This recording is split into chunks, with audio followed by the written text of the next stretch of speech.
அனைவருக்கும் வணக்கம். குறித்த காணொளியூடாக நாங்கள் பார்க்க இருக்கின்ற விடயம், அரச රාජ්‍ය ஊழியர்களுக்கான සේවයේ විශාල அடிப்படை சம்பள ප්‍රමාණයක ඩිජිටල් அதிகரிப்பு කරවීම மற்றும் සඳහා අපි මේ පෙබරවාරි ஓய்வூதியதாரர்களுக்கான මාසේ சம்பள අපි அதிகரிப்பு மற்றும் කරුණු 3ක් අපි அத்தியாவசியமான ඩිජිටල් නියුක්ත කරන්න அரச බලාපොරොත්තු වෙනවා. ඒ නිසා சேவை දන්නවා வெற்றிடங்களுக்கான දැනට 30,000 வெற்றிடங்கள் දේශපාලන நிரப்புவது කිසිවක් නැතුව වෙන தொடர்பாகவும் පුරවැසියට ஜனாதிபதி සේවය அனுரகுமார் අපි ඔයගොල්ලන්ට திசாநாயக்க අවශ්‍ය அவர்கள் தெரிவித்த පහසුකම් ටික கருத்தினையும் ඩිජිටල් பார்க்க කරන්න இருக்கின்றோம்.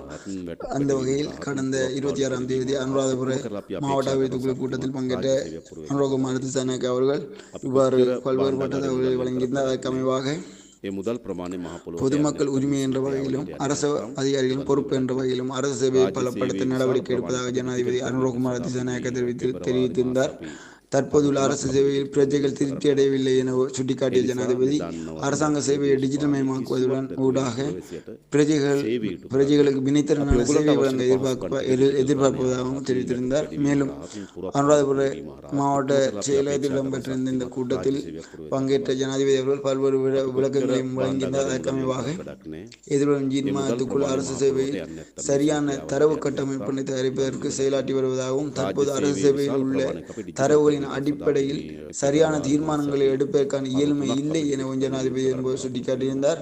அரசு ஊழியர்களுக்கான நியாயமான அடிப்படை சம்பள அதிகரிப்பு மற்றும் ஓய்வூதியம் பெறுவோரின் சம்பள முரண்பாடுகள் අපි ඔයගොල්ලන්ට අවශ්‍ය යන පහසුකම් எதிர்வரும் 3 வருடங்களுக்கு முடிவுக்கு கொண்டு வருவது தொடர்பாகவும் முன்மொழிவு இந்த ஆண்டுக்கான வரவு திட்டத்தில் முன்வைக்கப்படும் என்றும் ஜனாதிபதி அனுரகுமார் திசாநாயக்க அவர்கள் தெரிவித்திருந்தார். அரசு சேவையை வலுப்படுத்துவது மற்றும் அரசு சேவைக்கான சேவை நிர்வகிப்பதன் அவசியம் குறித்தும் இக்கலந்துரையாடலில் கவனம் செலுத்தப்பட்டது. மேலும் இக்கலந்துரையாடலில் அரசு சேவையில் காணப்படும் அத்தியாவசியமான 30,000 வெற்றிடங்களுக்கு ஆட்சேப் செய்ய வேண்டிய அவசியம் குறித்து இங்கும் கவனம் செலுத்தப்பட்டது. அது தொடர்பான நிதி ஒதுக்கீடுகளுக்கான முன்மொழிவுகளை இவருடைய வரவு திட்டத்தில் முன்வைப்பது குறித்தும் கவனம் செலுத்தப்பட்டது. தொழில்நுட்ப காரணங்களால் நேர்முக பரீட்சைகள் தாமதமாகக்கூடிய வெற்றிடங்கள் குறித்தும் இங்கு ஆலோசிக்கப்பட்டது. மேலும் ஒருங்கிணைந்த அரசு சேவை மூலம் மனித வளத்தை சரியான முறையில் முகாமைத்துவம் செய்வது குறித்தும் கவனம் செலுத்தப்பட்டது என்பது தொடர்பாகவும்